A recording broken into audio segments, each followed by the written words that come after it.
Hey, it's Justin from CNET. This is a first look at the Flexson VinylPlay turntable. So now that people are getting back into listening to records, you've probably been seeing a lot of new manufacturers popping up to sell their version of the modern turntable.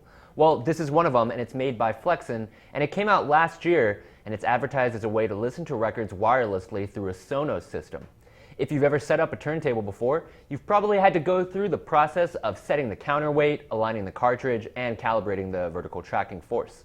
Well, Flexson does all that for you, so it should take about less than 5 minutes to hook up to either a Sonos system or powered speakers, and you can even put it through a traditional receiver.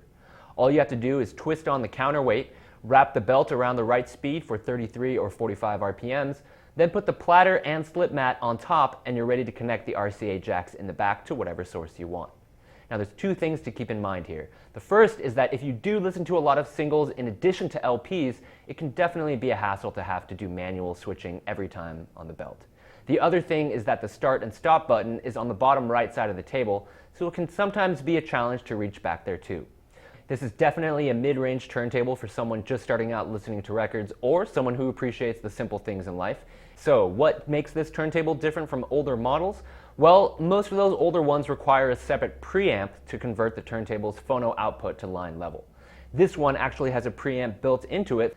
Now that preamp also has a USB port on it as well that lets you convert your records into digital music.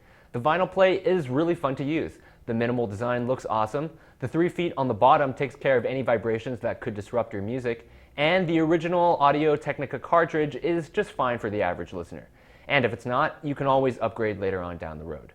Now, it's probably really difficult to design a turntable that appeals to both audiophiles and new users at the same time. But I think this one does get pretty close, and while I have a few issues with its design, I would still recommend it to anyone looking to add a record player to a Sonos system, or to anyone else that just wants to use it as an analog turntable. You can read more details in my full review on CNET, but that's going to do it for this video. I'm Justin. This has been a first look at the Flexson VinylPlay turntable. Thanks for watching.